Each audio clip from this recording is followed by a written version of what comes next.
Hello everybody, and welcome to this videocast for subscribers to davidlight.com, looking at the week's news from another angle. And of course, what's dominating the news in many parts of the world, certainly in Europe and Britain, is the World Cup in Russia. This was the World Cup, of course, that was going to be a disaster because of Russian neo-Nazis and violent Russian gangs, and it was going to be a security nightmare for all the fans, and if anyone went, they would have a terrible time, and they'd better watch if they, come back intact. And of course, as I speak, coming up to the quarterfinals of the World Cup, none of that has happened. And of course, why it was said it was going to happen, supported by so-called documentaries by the media and BBC, or the media, oh yes, oh Russia nightmare, oh. And of course, when you hear supporters from around the world who have been to the World Cup, they say invariably, in fact I've not heard a word of criticism yet, they say they're having a great time and everything's well organised and everyone's friendly and so on. But of course, the focus of attention on the World Cup in Britain, politically, came after the alleged, big-time alleged Russian nerve agent attack on a former Russian double agent who was working for Britain, the Skripals and his daughter. And it was suggested that by one guy who stunningly, outrageously, almost incomprehensibly is Britain's Foreign Secretary, a guy called Boris Johnson, who I wouldn't trust to run a fish and chip shop in an area where people love fish and chips. And he went as far as calling for a boycott by England of the World Cup. So the England team didn't actually take part, although they'd qualified. And of course, this takes us back to the boycotting of the Olympics in Russia. And here we have, or had, Boris Johnson comparing the Russian World Cup currently going on very well with the Nazi Olympics of 1936. And of course, these people care nothing for the people involved. They're quite happy for athletes to spend 4 years, indeed most of their adult life, up to that point, working day after day after day and competing to get to the level of performance that allows them to perform and take part in an Olympic Games. But if it suits them politically to make a political statement against the then Soviet Union, then okay, it doesn't matter how much of their lives they've given, you're out. And at least a number of these Russian athletes that were thrown out of the Olympics for allegedly being involved in drugs weren't involved in drugs. But it doesn't matter, because it's the political statement that matters, not people's lives. Because these people are psychopaths, thus they have no empathy with the people that take the consequences of their actions.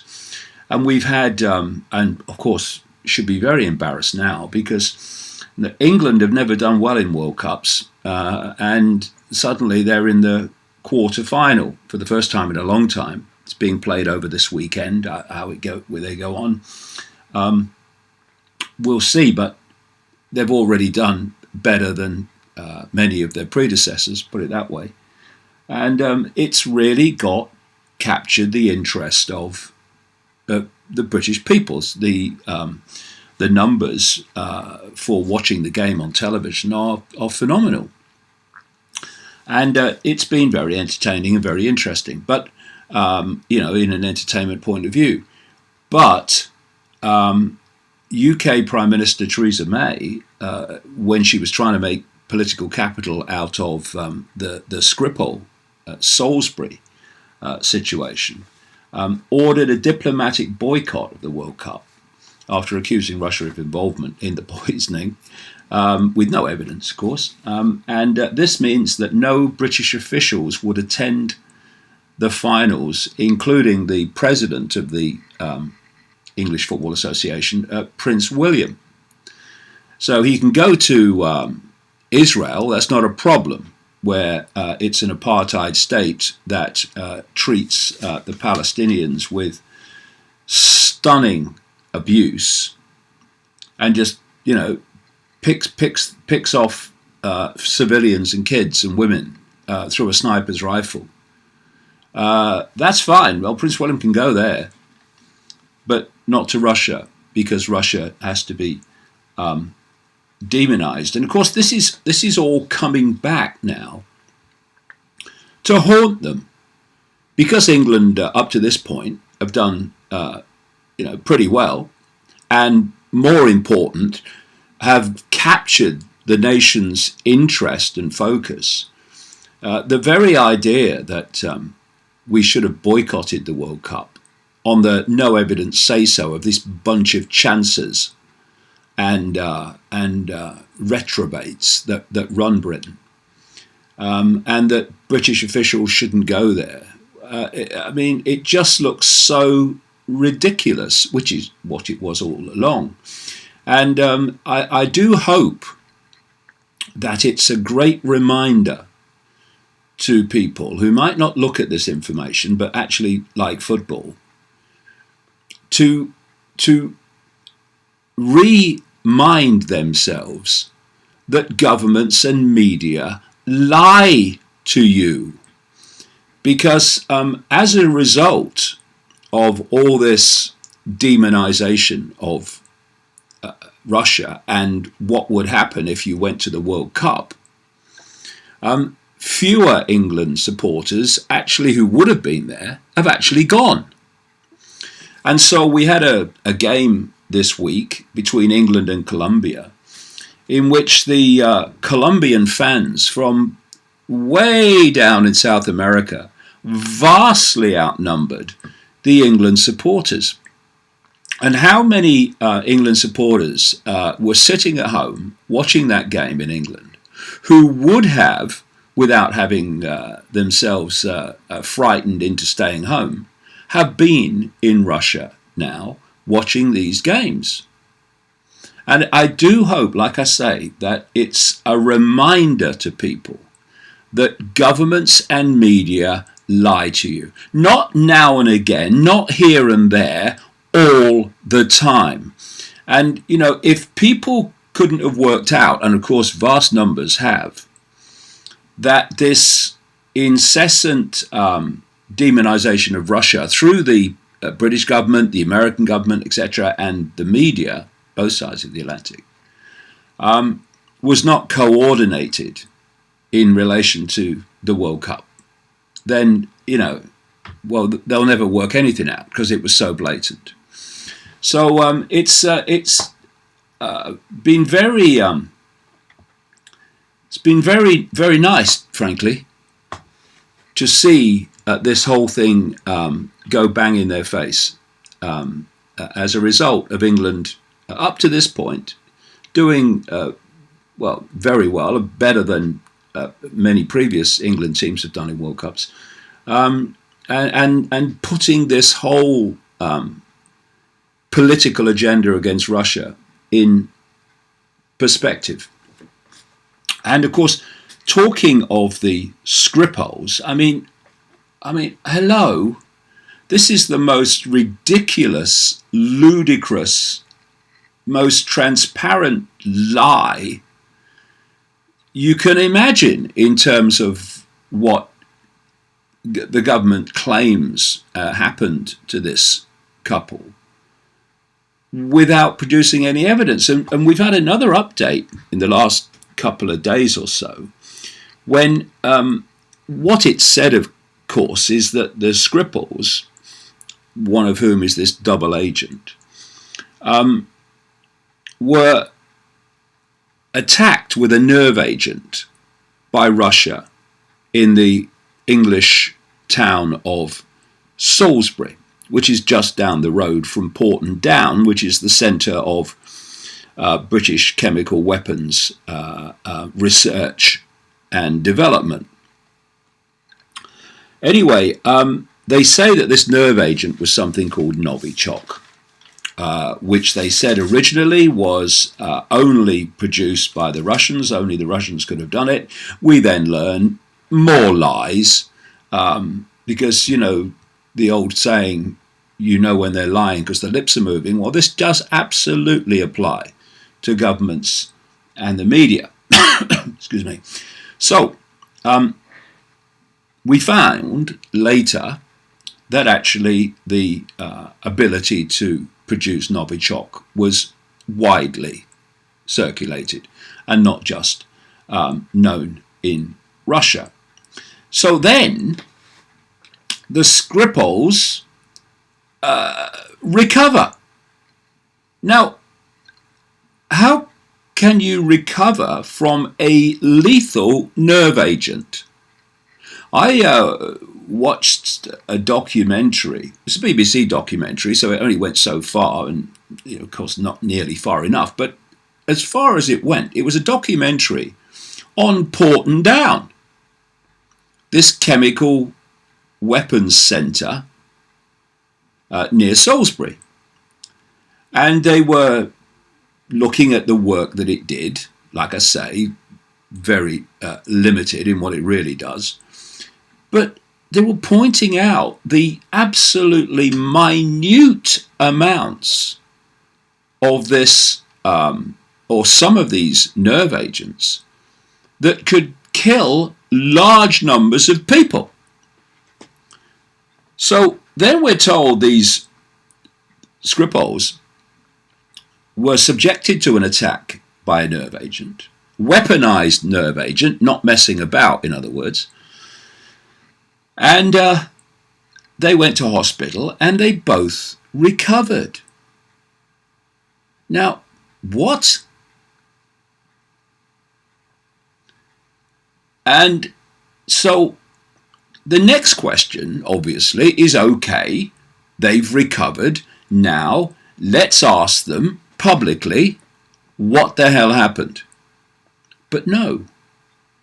The daughter is wheeled out under very close control to make a statement to camera that said nothing and gave far more questions to answer than answered any.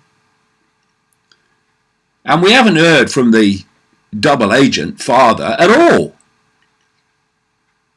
And what has happened? They've disappeared.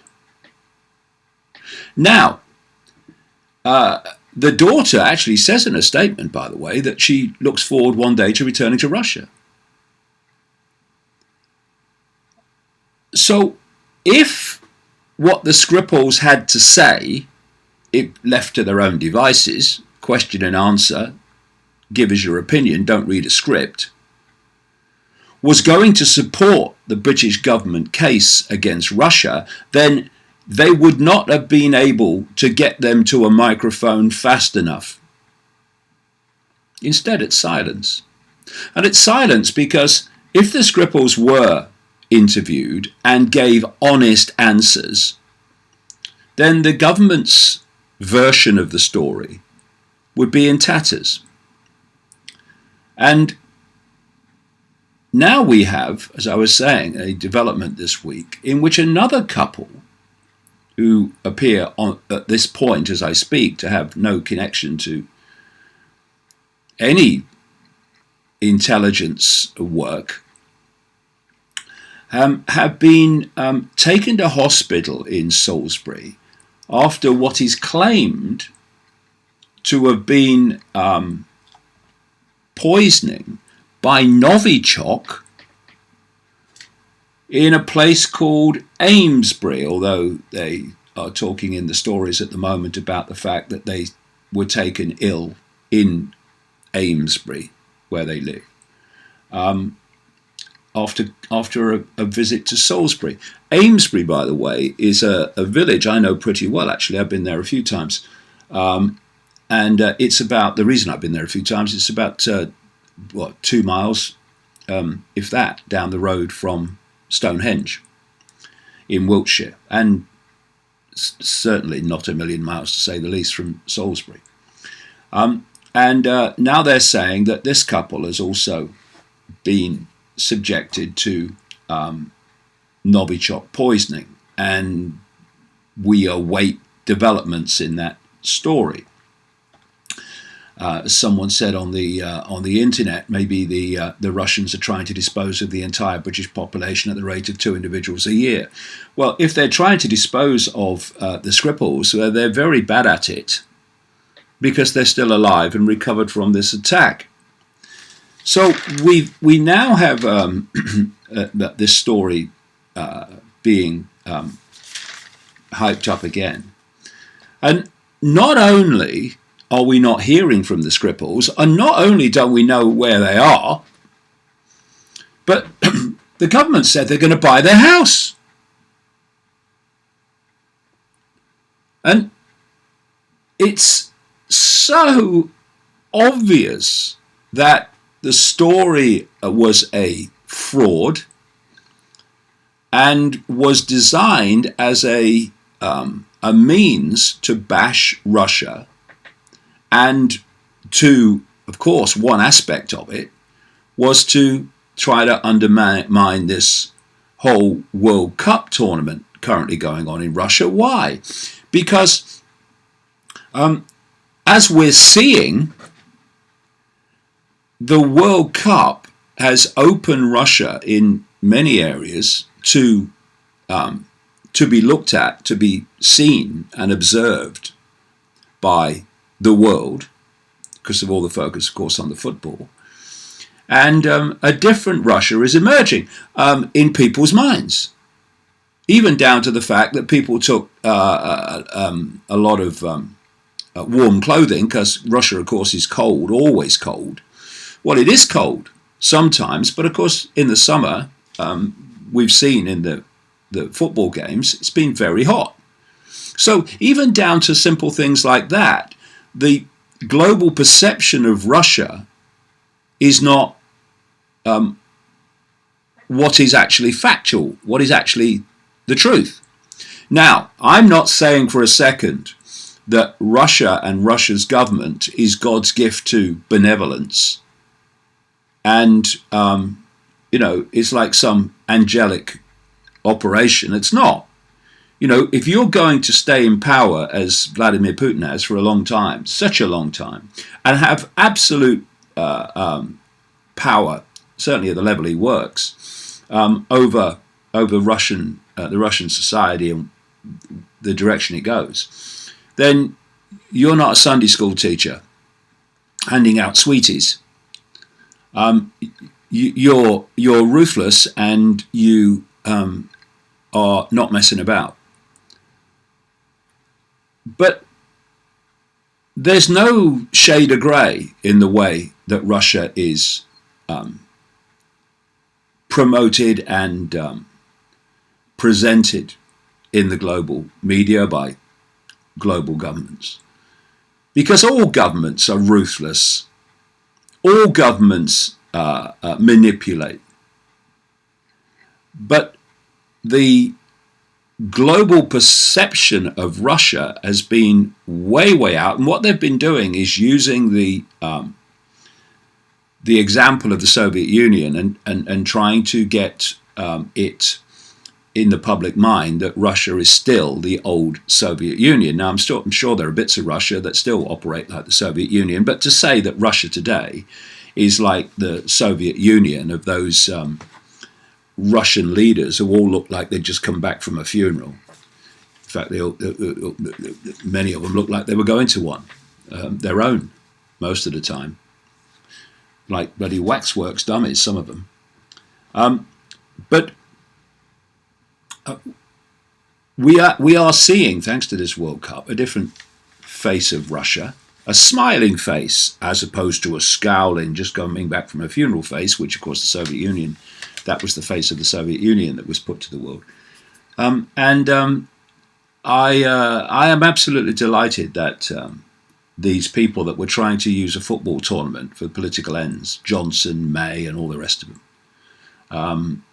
have had this come back to haunt them. And also, of course, let's not forget that on the basis of absolutely no evidence whatsoever put forward by the government to support the Russians did it narrative,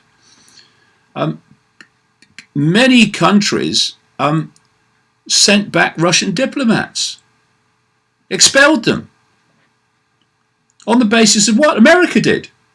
On the basis of what? What professional liars like Johnson and May claim, and they're just puppets anyway of people in the dark suits in the background who are telling them how things are and what they should say. It's it's been a good few days for Russia and a good World Cup for Russia so far. And it's been a nightmare few days for those in the British establishment who have sought to demonise that country for political ends. Okay.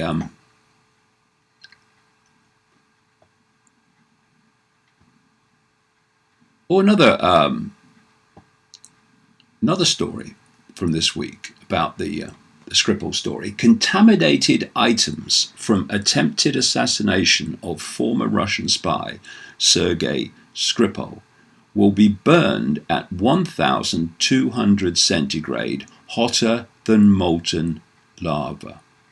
Experts will incinerate items contaminated by Novichok in an attempted murder. Again, you see this repeated narrative. Of course, attempted murder, of course, what they're indicating is attempted murder by Russia. An attempt was made to murder former KGB man Sergei Skripal, 66, and the items involved, which cannot be incinerated, will safely be stored at a secure location. So here we have items contaminated by Novichok in this Skripal, quote, attack that are so contaminated they'll be burned at 1,200 centigrade, hotter than molten lava. And items can't be incinerated, will be safely stored in a secure location. But the same nerve agent didn't kill the people it was supposed to kill. It's madness. And when you see what the media write in relation to these very simple situations involving facts and what the facts say and what they don't say, well, staggeringly, many, if not most of these journalists will be writing this crap, believing it to be true, because they don't know any other way. They're just repeaters of the official story, but some of them will know it's crap, know it's nonsense. But of course, they think, well, I've got to pay my mortgage. And just to finish the Skripal story, they've announced now that Salisbury is to host Armed Forces Day Salisbury will host next year's Armed Forces Day, Theresa May has announced, as a tribute to how the city dealt with the aftermath of the nerve agent attack in March. So let's have another focus on Salisbury next year and how the Russians did it, as we're celebrating National Armed Forces Day, celebrating how British forces, along with American forces, go out around the world and create absolute bloody mayhem for people, kill people, and work on behalf of the hidden hand to create chaos and secure more land and resources under their control. Yeah, let's celebrate that. Armed Forces Day. Let's put a uniform on. Let's put a uniform on our minds so we don't have to think and just cheer the pawns in a game that they don't understand. I don't know. Crazy, crazy world.